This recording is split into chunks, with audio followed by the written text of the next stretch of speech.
Sudah, Prof. Saya pakai sekarang.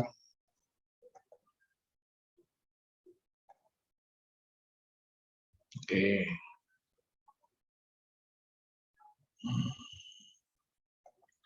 Baiklah saudara-saudara sekalian, para peserta kuliah yang berhadir.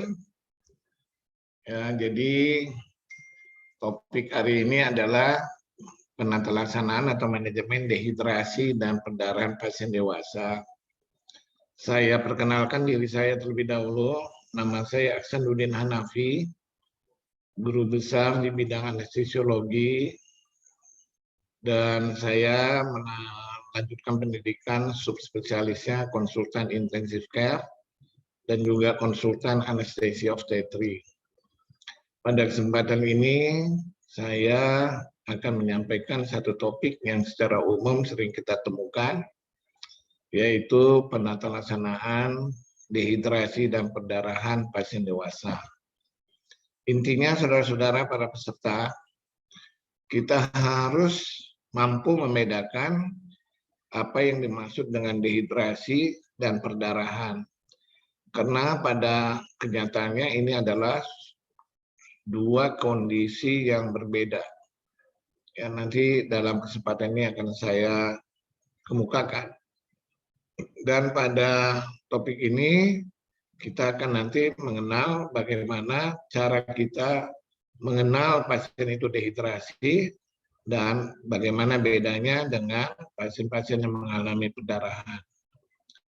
Baik, jadi kenapa ya istilahnya di sini dehidrasi dan perdarahan itu penting diketahui? Ini ada beberapa catatan yang harus kita ketahui. Ya, pertama bahwa sebahagian besar dari tubuh manusia, tubuh kita, itu terdiri dari cairan. Jadi body water itu lebih kurang pada pasien dewasa 60% dari berat badan kita adalah air. Kemudian kasus dehidrasi dan perdarahan adalah merupakan kejadian yang cukup sering kita temukan dalam penata laksanaan kita sebagai seorang dokter, utamanya di IGD, ya, di instalasi gawat darurat.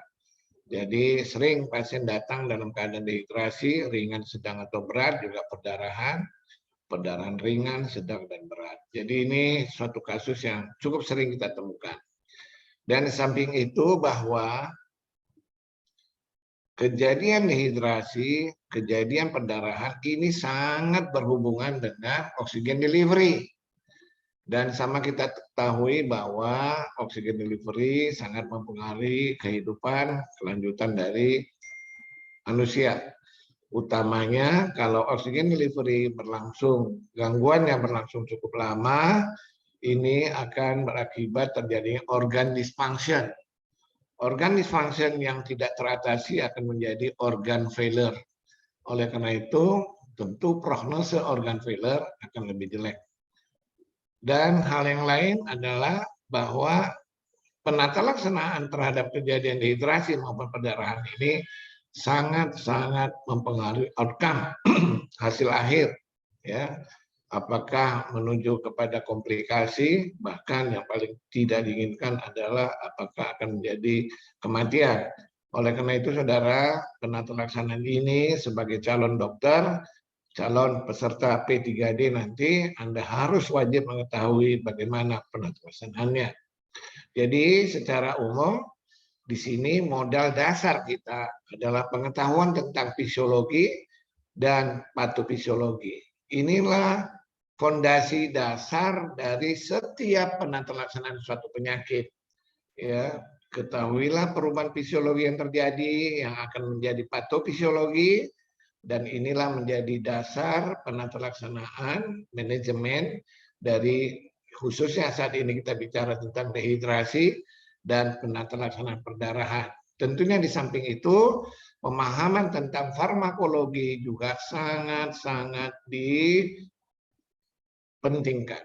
Ya, jadi dua hal ini, fisiologi dan farmakologi adalah bagian ilmu dasar kedokteran klinis yang tidak bisa harus kita pahami secara baik. Berikut, slide berikutnya. Nah, ini ada beberapa istilah yang harus saudara pahami dalam kaitan ini. Pertama, mol. Mol ini adalah singkatan dari berat molekul yang dihitungkan dalam gram. Kemudian ada istilah osmosis, yang merupakan proses pergerakan air yang melewati suatu pembatas membran yang sifatnya semi permeable. Jadi ada benda atau cairan yang bisa lewat lalu lalang dengan mudah, tapi ada kondisi di mana solut yang terlarut atau cairan itu tidak bisa melalui membran tersebut. Kemudian istilah lain adalah tekanan osmotik, daya dorong air yang dihasilkan oleh partikel-partikel zat terlalu dalamnya. Jadi tekanan osmotik ini adalah suatu kondisi di mana akibat adanya partikel-partikel tadi itu akan mendorong air, ya. Dan kemudian 1 osmol merupakan istilah 1 mol pada zat yang tidak dapat dipisahkan. Kemudian osmolaritas adalah osmol per liter larutan, dan osmolalitas adalah satuannya osmol per kilogram pelarut. Jadi ini adalah beberapa istilah-istilah yang sangat sering kita temukan kalau kita berbicara tentang terapi cairan. Kemudian yang terakhir adalah tonisitas, menggambarkan efek dari larutan terhadap volume sel. Saudara, saya berharap saudara-saudara ingat tentang istilah-istilah ini dan bisa memahaminya. Mengenai distribusi cairan ya, dan tubuh ini sangat fisiologi, dan saya yakin saudara-saudara sudah menemukan beberapa ilmu dasar tentang ini ya. Jadi ini kita melihat ya bagaimana major body fluid compartment dari seorang laki-laki dengan berat badan 75 kg itu terdistribusi berada di dalam 2 kompartemen. Yang paling besar adalah intraselular kompartemen yang merupakan 40% atau lebih kurang 30 liter dari berat badan, atau dikatakan di sini 2/3 dari total body water itu berada di kompartemen intraseluler. Jadi kalau berat badannya 75 kg maka lebih kurang 30 liter jumlahnya itu berada di kompartemen intraseluler, artinya di dalam sel. Dan yang kompartemen yang berikutnya adalah ekstraseluler kompartemen. Ini lebih kurang 20% dari body weight atau 1/3 dari total body water, yang terdiri dari 2 subkompartemen. Ada yang di interstisial dan ada yang di dalam intravaskular. Jadi saudara, cairan yang beredar di dalam tubuh kita, yang beredar ya, artinya yang di dalam pembuluh darah, itu adalah cairan yang berada di subkompartemen intravaskular. Sehingga kalau terjadi defisit, awalnya adalah defisit yang terjadi di dalam subkompartemen intravaskular. Kalau dia perdarahan, maka disinilah yang pertama akan kehilangan sejumlah volume dari subkompartemen intravaskular. Jadi air dalam tubuh itu kira-kira kalau pada pria dewasa berusia 20-40 tahun, itu jumlahnya 60% dari total body weight. Kalau wanita lebih sedikit, 50%, usia lanjut 60-an itu ke atas 45-50%. Dan sedangkan yang ada di subkompartemen intravaskular ini yang kita sebut dengan volume darah, gampangnya saudara-saudara bisa mengingatnya yaitu rata-rata pria 70 mil per kilogram berat badan. Sedangkan pada wanita 60 ml per kilogram berat badan. Jadi kalau berat badan kita 60 kilo, maka jumlah estimasi blood volume dari seorang yang berat badannya 60 adalah 60 pria, 60 dikali 70. Kira-kira 4.200. Sedangkan pada wanita 65 dikali berat badannya tadi berapa? 60, kira-kira 3.630. Kira-kira begitu cara menghitungnya ya. Jadi kalau kita nanti mendapatkan perdarahan sekian persen, maka kita bisa menghitung berapa estimasi blood loss pada pasien tersebut. Nah, kemudian komposisi dari cairan dan elektrolit. Ini penting juga bahwa kita harus mengetahui di dalam cairan tubuh kita itu terkandung juga elektrolit yang berada di dalam intraseluler, ekstraseluler. Jadi yang berada di dalam intraseluler, kation, ini dibagi dua ya. Ada kation, ada anion. Jadi 4 yang di atas ini adalah kation. Maka kation yang paling banyak di intravaskular atau ekstraseluler adalah sodium. Ya, kira-kira 140 mili ekuivalen per liter, lebih kurang sama dengan yang di interstisial. Ya. Sedangkan yang di intrasel, ya, anion atau apa nih, kation yang paling banyak dalam tubuh itu adalah potasium. Ya, sedangkan potasium yang di dalam ekstraseluler, intravaskuler hanya 4 mg. Jadi ini harus saudara pahami. Bagaimana dengan anion? Maka anion yang terbanyak di dalam kompartemen intravaskular adalah klor, kloride, sedangkan di subkompartemen intraseluler adalah fosfor. Jadi ini yang harus kita pahami secara umum. Kemudian bagaimana sebenarnya keberadaan cairan itu di dalam tubuh kita? Saudara, bahwa dalam keadaan normal, cairan dari satu kompartemen akan bisa berpindah ke kompartemen lainnya dengan berdasarkan keseimbangan tekanan dan adanya perbedaan dari komposisi elektrolit, muatan listrik di antara kompartemen sel. Contohnya ini ya, dari intravaskular kompartemen, dari interstisial bisa masuk ke intravaskular, dari intraseluler juga bisa masuk ke dalam interstisial. Jadi ini adalah pergerakan berdasarkan perbedaan tekanan dan komposisi elektrolit. Sebaliknya dari kompartemen intravaskular juga bisa berdistribusi ke interstisial dan dari interstisial juga bisa ke intraseluler. Jadi inilah keadaan sehari-hari, perjalanan, pergerakan maksudnya cairan yang ada beredar dalam tubuh kita. Dan saudara perlu diketahui bahwa osmolalitas plasma yang berada di subkompartemen intravaskular ini adalah nilainya 280 sampai 290 miliosmol per kg. Nah, sekarang kita balik ke dalam keadaan klinis. Apa yang dimaksud dengan dehidrasi dan apa yang dimaksud dengan perdarahan. Ini harus saudara bisa paham benar tentang dua istilah ini. Nah, sekarang dehidrasi. Yang dimaksud dengan dehidrasi ini adalah keadaan di mana kita tubuh kehilangan cairan ya dengan atau tanpa zat yang terlarut di dalamnya. Jadi contoh orang yang mual, muntah ya, yang dimuntahkan itu adalah cairan tubuh.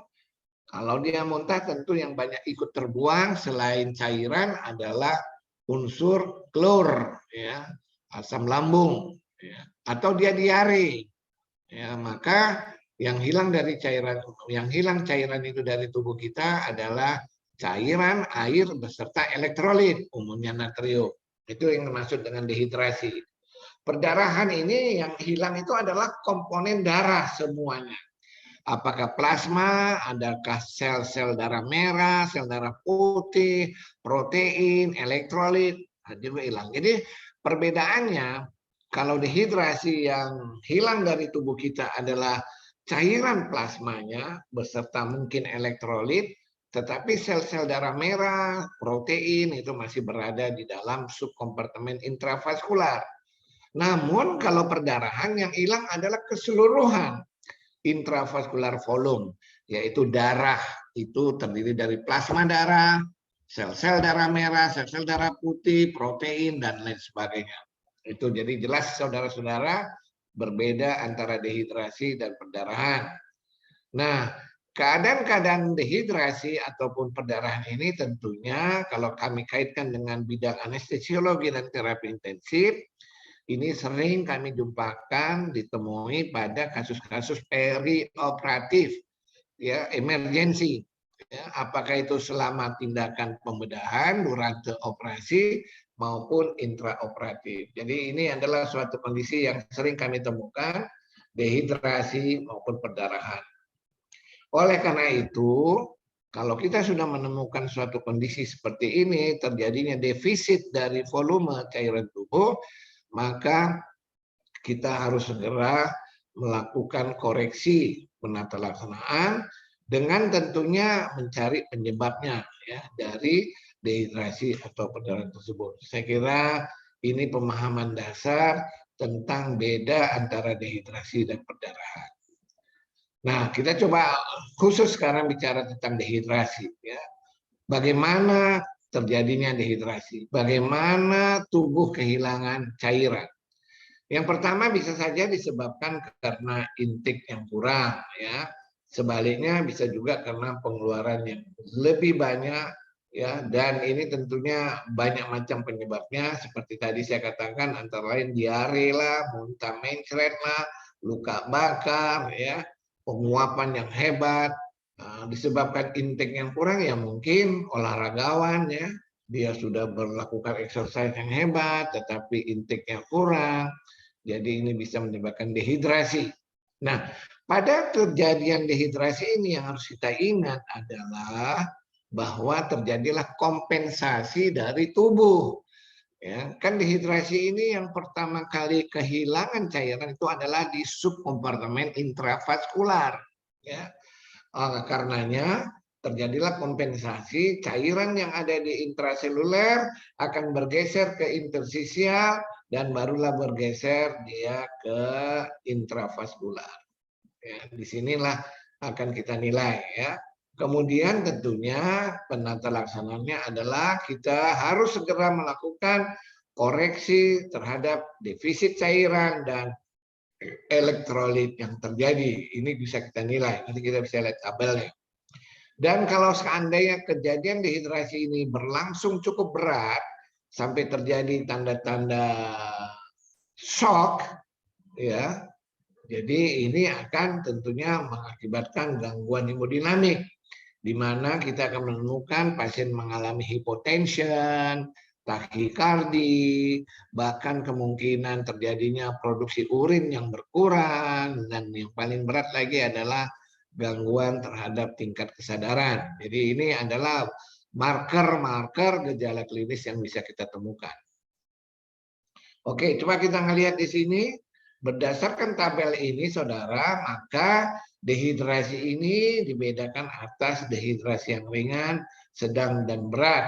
Bagaimana kita menentukan kriteria ya klasifikasi dehidrasi ringan, sedang, dan berat ini? Semuanya itu adalah bergantung kepada gejala klinis yang terjadi pada pasien. Itu dimulai dengan tanda-tanda tissue sign, gejala-gejala yang terjadi pada gangguan interstisial.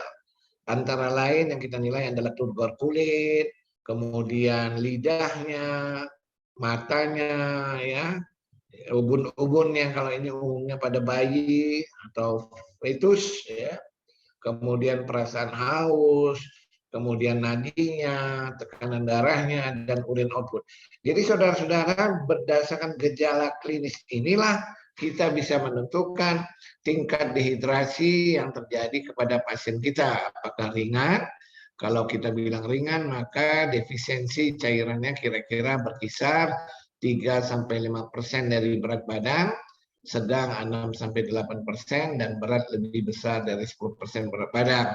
Jadi kita bisa melihat ini kalau nilai dari turgor kulit, pada yang ringan itu berkurang, sedang itu berturun, sangat turun itu jelek itu pada kalangan berat. Demikian juga dengan gejala-gejala urin output. Saudara bisa melihat mulai dari oligouri sampai anuri, ya. Kemudian nadinya, ya, tensinya, nadinya meningkat sedikit, meningkat banyak, takikardi, bahkan pada kondisi yang berat dalam keadaan shock, mungkin nadinya pun sudah tidak teraba lagi. Jadi ini adalah cara kita menentukan derajat atau tingkat dehidrasi pada pasien-pasien kita.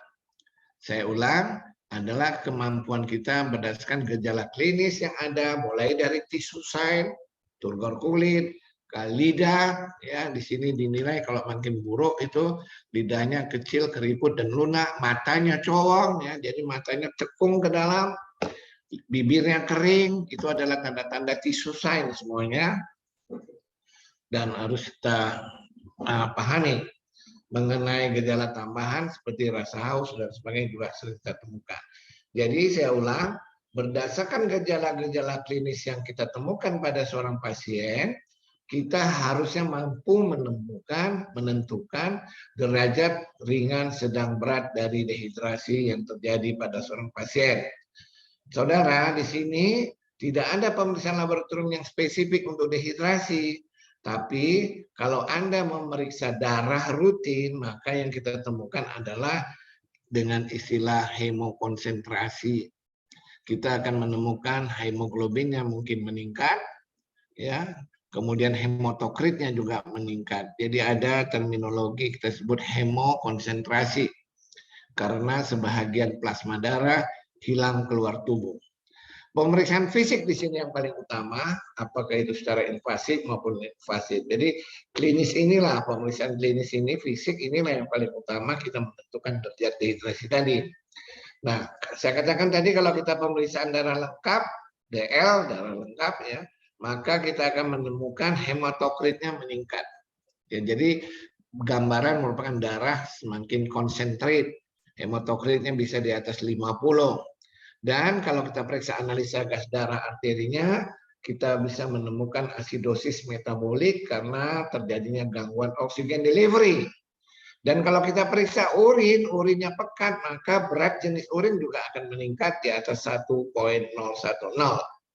Natrium urin sebaliknya berkurang, ya, karena terjadinya retensi air dan natrium, maka natrium urin menjadi lebih kurang 10 mg per liter. Dan osmolalitas darah justru meningkat, ya 450 miliosmol per kg, dan di dalam darah bisa kita temukan hypernatremia karena terjadinya defisit air, ya, pelarut dari elektrolit itu hilang sebagian.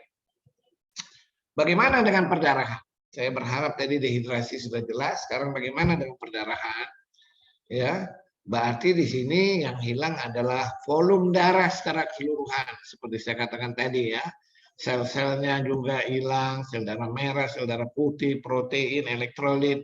Dan biasanya ini terjadi akibat kecelakaan perioperatif maupun akibat operasi duranto-operatif ya. Dan tentunya dengan kehilangan darah ini lebih kurang sama dengan gangguan dehidrasi tadi, terjadilah gangguan dalam hal pengiriman oksigen, delivery oksigen.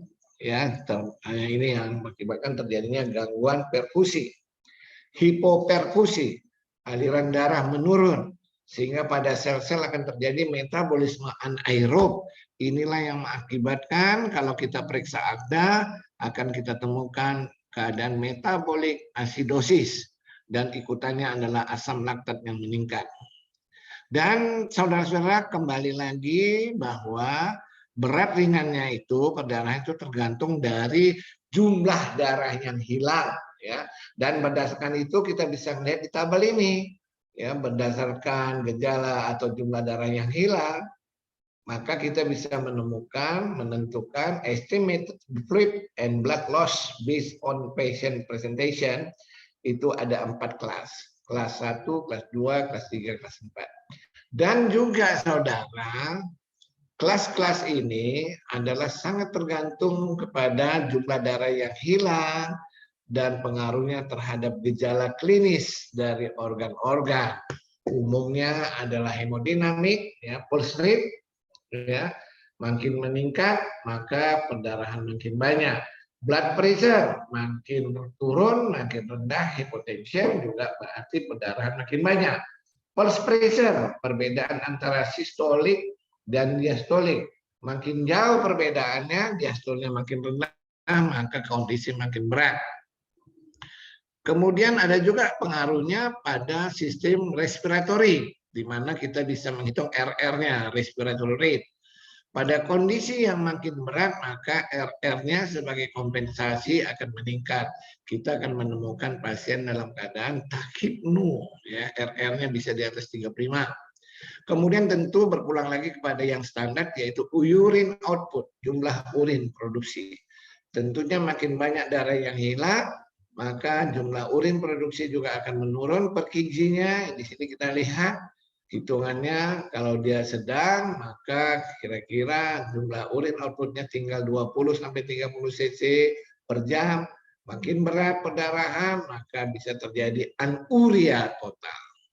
Saudara, yang khas lagi adalah penilaian terhadap fungsi cerebral nervous system, ya, CNS, di mana kita akan menemukan perubahan tingkat kesadaran, ya. Jadi pada perdarahan yang makin banyak, ya, volume hilangnya darah, blood loss-nya lebih banyak, pada perdarahan kelas 4 umpamanya, maka kita bisa menemukan pasien confused, bahkan letargik, bahkan bisa sampai koma. Jadi ini udah menunjukkan suatu kondisi perdarahan yang sangat berat. Tentunya kemampuan saudara-saudara menilai perubahan tingkat kesadaran ini mulai dari sadar baik, kemudian apatis, kemudian apa lagi di bawah apatis? Apa? Siapa yang bisa bantu? Kompos mentis, apatis, apa lagi? Siapa? Somnolen. Siapa yang ingat? Somnolen. Di bawah somnolen apa? Sopor. Di bawah sopor baru koma. Jadi ada 5 derajat tingkat kesadaran, ya. Sadar baik. Kemudian apa? Anxious, somnolen, sopor, koma. Nah, saudara, kalau darah hilang, tentu hemoglobinnya, ya, karena eritrosit hilang, tentu hemoglobin, ya, itu juga akan berkurang. Namun di sini pada perdarahan akut, ingat ya, pada perdarahan akut, hemoglobin dan hematokrit tidak bisa dijadikan acuan untuk menentukan kehilangan darah akut. Contohnya begini, saudara mendapati pasien yang mengalami perdarahan, ya, maka darah yang sisa di dalam tubuh pasien, kalau Anda periksa HB-nya, Anda periksa hematokritnya, mungkin masih sama normal. Ibaratnya nih, ibarat ya, saya ada contoh, ada secangkir kopi, ya. Kopi isi dalam segelas cangkir ada kopi. Kalau kita minum atau kita kurangi jumlah kopi yang di dalam cangkir setengah, apakah kopinya menjadi muda warnanya, nggak hitam pekat lagi? Tentu tidak. Nah, ini sebagai contohnya seperti itu. Makanya pada perdarahan akut, ya, pada perdarahan akut kita tidak bisa mengandalkan HB-nya akan turun segera, hematokritnya juga akan turun segera karena pada fase akut. Kecuali pada fase lebih lanjut, ya, setelah ada pengenceran dari interstisial, intraseluler, bahkan mungkin setelah kita memberikan terapi cairan. Mudah-mudahan penjelasan saya bisa saudara tangkap. Nah, ini dia penjelasannya. Karena kehilangan darah yang banyak secara akut hanya akan mengakibatkan pengurangan yang minimal dalam hematokrit dan konsentrasi hemoglobin. Tadi ya, contohnya ada kopi di dalam cangkir, kita kurangi kopinya sedikit, maka kopi yang sisa masih tetap berwarna hitam. Hanya volumenya yang berkurang. Nah, sekarang bagaimana dampaknya, ya, dari dehidrasi dan perdarahan? Ya, tentu yang pertama ini adalah respon fisiologi yang terjadi pada tubuh pasien. Ya, yang pertama tentu kalau perdarahannya cukup berat, maka pasien pasti mengalami rasa haus karena adanya pengaruh hormonal, antidiuretik hormon. Tentu hemodinamiknya juga akan kita lihat berubah, di mana tekanan darahnya menurun, yang kita kenal dengan istilah hypotension. Dan saudara harus ingat, setiap kejadian hypotension itu selalu disertai respon simpatik, ya, sympathomimetic respon. Adrenalin, noradrenalin dari kelenjar adrenal akan diproduksi, disekresi, masuk ke sirkulasi, dia akan merangsang reseptor alfa dan beta 1 di jantung, alfa di pembuluh darah, dia akan mengakibatkan takikardi, ya, heart rate akan meningkat. Dan juga tentu melalui juxtaglomerular apparatus di ginjal akan aktiflah sistem hormonal yang lain, renin, angiotensin, aldosteronin, renin, angiotensin, aldosteron system. Ini salah ketik ya. Nah, goalnya apa? Respon hemodinamik neurohormonal ini, responnya adalah, goalnya adalah agar cardio output meningkat. Jadi cardio output ini adalah perkalian dari stroke volume dikali heart rate. Ya. Bahasa awamnya cardio output itu adalah curah jantung, adalah perkalian antara isi sekuncup stroke volume dikali denyut jantung atau heart rate. Sehingga dengan demikian tubuh berusaha mempertahankan perfusi ke jaringan bisa dicapai. How long? Berapa lama kompensasi ini bisa dipertahankan? Tentu ini sangat tergantung seberapa banyak jumlah perdarahan atau dehidrasi yang terjadi. Saudara, di sini ikutannya saya coba menjelaskan di sini bahwa hipovolemi yang lebih berat, di mana kehilangan darah sampai 1000 ml atau lebih, maka terjadilah kompensasi mekanisme seperti ini. Vasokonstriksi akibat simpatetik yang hebat, ya, dan akhirnya saudara-saudara, aliran darah ke ginjal menurun, ke saluran cerna juga menurun, ke otot-otot juga menurun, ke kulit juga menurun, untuk mempertahankan volume aliran darah yang menuju ke arteri koronaria jantung dan otak relatif bertahankan. Jadi di sini ada mekanisme kompensasi namanya. Karenanya kalau pada pasien yang kehilangan perdarahan atau dehidrasi, kalau kita raba ujung-ujung jari tangan, kaki itu akan terasa dingin akibat vasokonstriksi. Mudah-mudahan Anda paham sampai di sini. Seandainya nanti nggak paham dari apa yang telah saya sampaikan, dicatat dan nanti kita akan diskusi setelah kuliah ini berakhir. Saya lanjut ya. Nah, ini sekarang prinsip terapi. Bagaimana penataalaksanaan prinsipnya? Ya, ini secara umum aja, belum detail. Untuk dehidrasi, saudara harus melakukan pertama-tama adalah melakukan prediksi atau estimasi berapa banyak cairan yang hilang dari tabel yang kita temukan tadi. Ringan, sedang, atau berat. Kita katakan dehidrasi ringan kalau terjadi kehilangan cairan 3-5%. Kita bilang sedang 5-8%. Kita bilang berat kalau terjadi defisit cairan sampai 10%. Dari mana hitungannya? Dari gejala-gejala klinis. Nah, setelah kita menentukan estimasi dehidrasi ringan, sedang, atau berat, barulah kita berusaha menggantikan volume tadi dengan cairan. Tentu apakah tergantung ringan, sedang, berat. Kalau ringan mungkin dengan oral saja sudah cukup melalui pemberian oral. Tapi kalau dia udah sedang dan berat, mau tidak mau kita harus memasang IV line, ya, infus untuk mengganti volume yang hilang. Dan jangan lupa saudara, setiap penggantian ini harus kita pertimbangkan elektrolitnya juga. Jadi cairan yang kita berikan, yang kita ganti tadi harus mengandung elektrolit juga. Karena dehidrasi juga menghilangkan elektrolit. Nah, dalam kondisi seperti ini, hal yang amat penting menurut saya, jangan lupa melakukan monitoring dan evaluasi terhadap estimasi yang telah kita lakukan. Menarik sekali menurut saya. Tantangan bagi kita sebagai klinikus, sebagai dokter yang menangani, besar sekali di sini. Apakah estimasi kita betul? Apakah jumlah cairan yang kita berikan sebagai pengganti betul? Dan kecepatan yang kita berikan juga betul? Itu semua kita dapat penilaiannya dari evaluasi dan monitoring. Oke, nah sekarang bagaimana kalau kasusnya perdarahan? Nah ini dia. Lagi-lagi yang pertama kita lakukan adalah estimasi blood loss, jumlah darah yang hilang. Dari mana dapat estimasi ini? Dari tabel tadi. Ini tabelnya kita kenal namanya dissect tabel. Traumatic dissect. Ya, apakah dia perjalanan kelas 1? Apakah kelas 2, 3, dan bahkan 4? Itu tergantung dari gejala klinis lagi-lagi.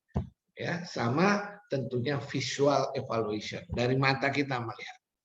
Nah, setelah kita mendapatkan estimasi blood loss, yang kita hitung dengan estimasi blood volume, dapatlah kita kira-kira defisitnya berapa cc, loss-nya berapa cc, maka maaf,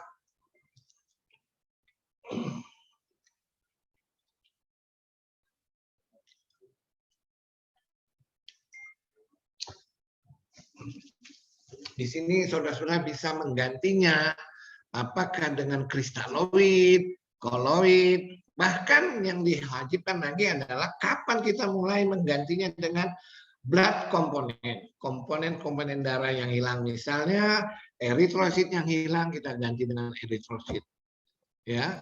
Dan tentunya dari semuanya ini lagi-lagi kita harus melakukan monitoring dan evaluasi sehingga pasien bisa selamat. Baik, nah ini adalah gambaran dari read infus dan besarnya kanul, IV kanul. Ya, ini saya tambahkan di sini. Jadi saudara-saudara, ini ukurannya terbalik ya. Makin besar ukuran kanul size-nya makin besar, maka volumenya itu makin lambat. Sebaliknya, kanul yang kecil size-nya, ini berarti sebetulnya ukurannya makin besar. Jadi kanul yang paling besar yang beredar di dunia kesehatan itu adalah 8,5 French gauge, ya, FG. Ya, ini FG ini khusus, ini sangat besar. Maka kita ngelihat di sini fluoridnya per menit dia bisa 1000 cc. Koloid 600 per menit. Jadi ini sangat besar ini. Yang lazim kami pakai di IGD kalau ada perdarahan hebat adalah 14G. Ya. Ini 125 cc per menit kalau kristaloid, koloid 90. Jadi ini hanya gambarannya buat saudara-saudara. Kalau pasien kita mengalami dehidrasi berat, kalau pasien kita mengalami blood loss kelas 4 umpamanya, masa kita memasang IV kateter nomor 20 pada orang dewasa? Nggak cocok dong. Tentunya kita akan memasang IV kateter yang nomor besar, yang nomor kecil ukuran besar. Sehingga kita bisa cepat mengalirkan bantuan cairan yang kita berikan. Apakah kristaloid, apakah koloid, termasuk blood komponen. Jadi ingat tuh ya, makin banyak perdarahan, makin besar perdarahan, makin banyak jumlah darah yang hilang, makin berat dehidrasi, maka pilihlah IV kateternya ukurannya besar. Dalam hal ini tentu size-nya makin kecil.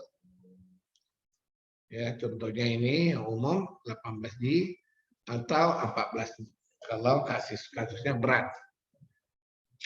Nah, berikut jenis cairan. Ternyata secara umum ini mungkin belum mendasar. Pada waktu Anda P3D, kita akan bicara lebih spesifik lagi dengan jenis-jenis cairan. Yang pertama itu adalah kristaloid. Sifatnya ini berdasarkan osmolaritasnya, ada yang hipotonis, ya berarti sama dengan plasma. Ada yang hipertonis, berarti lebih tinggi dari tonicity plasma. Dan ada yang hipotonis yang lebih rendah, maksudnya. Yang hipertonis lebih tinggi dan isotonis lebih sama ya. Begitu juga koloid ini ya, ada yang hipotonis. Kalau koloid tidak ada yang hipotonis, paling dia isotonis dan relatif hipotonis. Nah, ini ada contohnya di sini, ada yang alamiah, human albumin, tapi ada yang sintetis, HES, hydroxyethyl starch, gelatin atau dextra. Dan yang ketiga adalah darah, komponen darah. Jadi ini adalah jenis cairan yang biasa kita berikan pada pasien-pasien yang mengalami dehidrasi atau perdarahan. Nah, seperti apa bedanya kristaloid dengan koloid ya? Ya, sebetulnya kalau kita bicara kristaloid sama koloid itu sama efektifnya, dalam mengembalikan volume intravaskuler. Hanya saja di sini dikatakan untuk mengembalikan defisit volume intravaskuler dengan kristaloid, kita biasanya memerlukan jumlah yang lebih banyak, 3-4 kali dari jumlah cairan jika menggunakan koloid. Kenapa? Karena ini ya, pasien-pasien yang mendapat kristaloid, dia hanya bertahan lebih kurang 30 menit di dalam subkompartemen intravaskular, selanjutnya dia akan pindah ke interstisial. Jadi dikatakan bahwa kebanyakan pasien yang mengalami pembedahan mengalami defisit cairan ekstraseluler melebihi defisit cairan intravaskuler. Karena pada waktu pasien mengalami pembedahan terjadi kehilangan cairan melalui penguapan. Defisit cairan intravaskuler yang berat dapat dikoreksi dengan cepat dengan menggunakan cairan koloid. Karena apa? Karena koloid akan bertahan lebih lama di dalam subkompartemen intravaskuler. Pemberian cairan kristaloid dalam jumlah besar lebih dari 4-5 liter, ini awas, bisa terjadi edema ya, karena sebagian besar cairan pindah ke interstisial. Sedangkan koloid keuntungan yang lain dapat menjaga tekanan onkotik plasma. Nah, ini contoh-contohnya saudara bisa lihat di sini. Ya, kalau kita memberikan normal saline 0,9% NaCl, maka osmolarity-nya di atas plasma ya. Kira-kira 308, pH-nya 5 dan seterusnya. Jadi ini nanti bisa Anda baca, dipelajari, dan komposisi elektrolitnya juga ya. Kalau dia NaCl, komposisinya hanya natrium dan klor, tidak ada elektrolit lain. Sedangkan kalau Hartmann dengan laktat, dengan asetat, dia ada kaliumnya, ada bikarbonatnya, ya, dan seterusnya. Nah, ini free therapy dapat saya simpulkan bahwa kalau kita bicara free therapy, maka dibagi dua umumnya saat ini ya, tapi nanti sebetulnya ada lagi istilahnya selain resuscitation, maintenance, maka ada lagi istilah substitusi. Jadi yang umum yang perlu saudara ketahui bahwa dalam bicara free therapy itu dibagi dua tujuannya. Yang pertama adalah resuscitation, yang tujuannya adalah mengganti akut loss. Apakah karena perdarahan atau dehidrasi. Ya. Sedangkan maintenance ini lebih berujung pada komposisi elektrolit ataupun dalam pemberian cairan nutrisi. Ya. Nah ini termasuklah di sini replace dari normal loss yang kita sebut di sini IWL ini insensible water loss ditambah urin ditambah fekal ya. Kemudian nutrition support. Jadi saudara-saudara saya coba simpulkan bahwa kalau kita berbicara fluid therapy maka di sini ada dua aspek. Apakah tujuannya untuk resusitasi, apakah tujuannya untuk maintenance. Pada yang level advance nanti ada lagi tujuannya sebagai replacement therapy. Ya, ini dia repair. Nah, kristaloid ini antara lain cairannya ya, antara lain yang hipotonis ya, larutan 0,45% atau dextrosil 5%. Larutan ini diindikasikan pada dehidrasi yang hipertonik. Jadi yang hilang water loss, elektrolitnya, natriumnya, kaliumnya lebih tinggi, maka kita kasih cairan yang tanpa elektrolit seperti dextrosil 5%. Cairan ini tidak diindikasikan untuk preoperatif, tapi hanya untuk cairan pemeliharaan saja. Jadi untuk maintenance, ya. Dan tentunya akibat pemberian ini akan menyebabkan penurunan osmolaritas plasma, pembekakan sel, awas ya. Ingat ya, dextrosil 5% tidak diberikan untuk resusitasi pasien-pasien yang hipovolemik. Bagaimana dengan hipertonis, yaitu cairan yang konsentrasinya 3% atau biasanya ini pada NaCl ya. Ini digunakan pada terapi pasien-pasien yang hiponatremik simptomatik yang berat, kesadaran menurun ya. Tujuannya adalah meningkatkan volume intravaskular, menyebabkan penyusutan endotel vaskuler, dan konsekuensi metabolik yang mungkin terjadi yaitu hypernatremia, hyperosmolalitas, dan hyperkaloremia. Jadi ini yang harus kita pertimbangkan. Yang isotonis, ringan laktat, NaCl, relatif ya. Ini sering digunakan dalam terapi dehidrasi dan pendarahan. Kalkulasinya 1:3. Jadi kalau ada perdarahan 1000 cc, maka kalau kita hendak menggantikannya dengan kristaloid, ringan laktat atau NaCl, paling tidak kita memerlukan 3000 cc. Ya. Dan saudara ketahui bahwa waktu keberadaan di dalam intravaskular hanya 20-30 menit, kemudian cairan itu akan pindah ke subkompartemen interstisial, dan inilah yang mengakibatkan potensial untuk menimbulkan edem. Contoh nih, awas kalau Anda terlalu banyak memberikan normal selain NaCl 0,9%, akan terjadi asidosis hyperkloremik dan ini akan memicu terjadinya asidosis metabolik. Ya. Kalau Anda memberikan ringan laktat, justru awas, ada bikarbonat di dalamnya. Ini akan mengakibatkan alkalosis metabolik dan akibatnya akan metabolisme laktat di hati. Kalau hatinya jelek, tentu gangguan perubahan ini akan menjadi pertimbangan kita. Ada penelitian oleh Hauser dan kawan-kawan yang menyatakan bahwa 1 liter cairan ringan laktat yang ditambahkan pada critical ill surgical patient hanya menambah volume plasma sebesar kira-kira 190 cc. Kemana nih yang kira-kira 800 cc-nya? 800 cc-nya ini bergeser ke interstisial. Makanya awas dalam pemberian kristaloid jangan berlebihan. Nah, koloid. Nah, tentu karena koloid ini mempunyai tekanan osmolaritas dengan ada benda berat molekul besar, ya, dengan berat jenis yang juga besar, maka dia mempunyai tekanan onkotik. Ya, dan waktu paruhnya cukup lama, 3-6 jam, bahkan ada yang sampai 24 jam. Oleh karena itu, karena dia bertahan di dalam kompartemen intravaskular yang lebih lama, ini dapat lebih baik mengisi intravaskular, tetapi tidak cocok diberikan dalam terapi dehidrasi. Ya, karena cairan yang dipilih untuk dehidrasi itu lebih utama adalah kristaloid. Kemudian dikatakan bahwa banyak klinisi menggunakan koloid dalam hubungannya dengan kristaloid ketika kebutuhan penggantian cairan melebihi 3-4 liter. Jadi supaya jangan terjadi edem interstisial, maka sebaiknya pemberian cairan ini kombinasi antara kristaloid dengan koloid. Ya, ini albumin. Ini adalah koloid alamiah, ya, termasuk albumin 5% B20%. Yang perlu ketahui ini harganya mahal nih.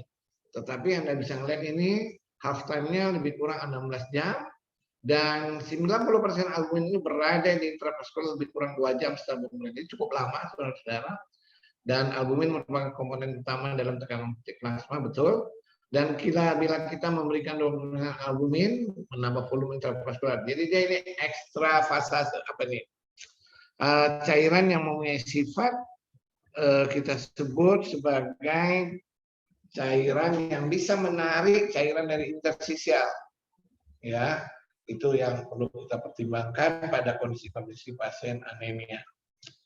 Ini kalau biasa, ya, hetastat, dia sampai ada berat molekul dari 450.000. Ada yang 60.000, 130.000, 200.000, dan 450.000. Makin besar berat molekul, makin tinggilah tekanan onkotiknya, tetapi ini risiko terjadinya gagal organ juga penting diperhatikan.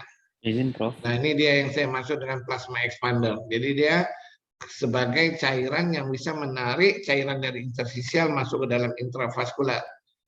Nah, ini lebih murah dibandingkan albumin, kemudian non antigenik dan seterusnya. Izin, Prof. Ya, waktu ya. Iya, Prof. Sampai jam 2, lagi Prof. Nih. Nah, ini gelatin. Ya. Di saudara baca ini dextran ini yang paling plasma expander. Ya, tapi hati-hati pada pasien-pasien perdarahan karena bisa menyebabkan gangguan pembekuan darah dan juga dia bersifat antigenik dan anafilaktoid ringan dan berat. Jadi ada kemungkinan pasien mengalami anafilaksi. Ini darah, saudara. Nah, keputusan pemberian darah ini tentunya tujuannya adalah agar kita segera memperbaiki oksigen delivery, ya, atau pada kondisi-kondisi di mana kita meyakini adanya gangguan pembekuan darah. Jadi untuk ini kita melakukan transfusi, ya, berapa banyak darah yang hilang, bagaimana menilai perfusi dan oksigenasi dari organ tubuh, dan tetap kita monitoring kadar Hb. Ya, indikasi transfusi saya kira ini jelas, ya, pasien dengan perdarahan yang melebihi 800 cc sudah menjadi indikasi trombosi, dan tidak direkomendasikan sampai terjadi penurunan hematokrit hingga 30%. Jadi HB di bawah 8. Golden, apa ini maksud saya, the magic number hemoglobin kurang dari 8 baru ada indikasi. Atau pada pasien-pasien usia lanjut, kelainan paru, kelainan jantung, dan kelainan otak, maka indikasi transfusinya lebih tinggi, yaitu di bawah 10 gram. Pada pembedahan major, bila darah sudah melebihi 20% estimasi blood volume, ada indikasi mulai transfusi. Ya, tergantung semua itu dari respon cairan. Ini komponen darah, whole blood, ya, PRC, fresh frozen plasma, platelet atau kristalic. Jadi ada inilah komponen-komponennya, mulai dari whole blood, PRC, fresh frozen plasma dan seterusnya. Penentuan timah tentu adalah di cross-match dulu, sehingga kita tidak memberikan darah yang tidak sesuai dengan donor, ya. Donor dan resipien di cross-match sehingga darahnya memang sesuai. Tetapi ada kalanya, ya, bila darah tidak spesifik tidak ada, maka bisa kita memberikan PRC golongan O, ya. Tapi ini tipe perdarahan yang examinating, yang sangat hebat. Golongan darah sama tidak ada, kita boleh meminta mencari golongan darah O ke golongan A, B, AB, tapi PRC dalam bentuk PRC. Ya, ini whole blood, jadi darah utuh.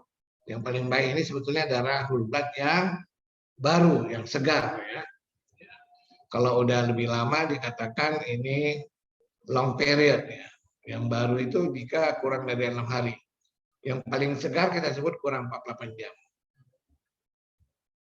Kemudian PRC, ya ini sel-sel darah merah saja yang diberikan, tidak ada plasma, dan tentunya ini akan meningkatkan HB lebih cepat dibandingkan dengan whole blood. Fresh frozen plasma ini adalah plasma darah, ya, di mana di sini masih sangat banyak golongan pembuku darah, maksud saya unsur-unsur zat pembuku darah, sehingga ini sering kita gunakan pada pasien-pasien mengalami perdarahan dan selalu dihangatkan. Nah, ini platelet trombosit khusus pada kasus-kasus di mana terjadi trombositopeni, ya, dan ini bisa dipertimbangkan untuk diberikan. Krioprecipita ini adalah kandungan terdiri dari faktor 8, fibrinogen, fibronectin, dan yang lain-lain, ya. Saya kira ini yang dapat saya berikan. Kalau ada waktu lagi kita bisa diskusi, ya. Silakan kalau ada pertanyaan melalui koordinator. Mungkin ada hal yang ingin ditanyakan, silakan.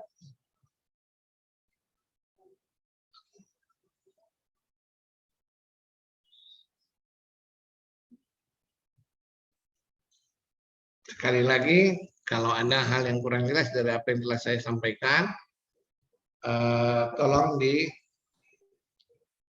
disampaikan, ya. Dan Hasian, Ya, Prof. tolong ambil dulu picture sebagai bukti kita nih. Gambar, bisa kamu ambil? Bisa, Prof. Take picture. Baik, Prof. 1, 2. Kalau udah nanti kirim nama saya, ya. Baik, Prof. 1, 2, 3. Baik, sudah, Prof. Sudah, nanti siang kirim nama saya.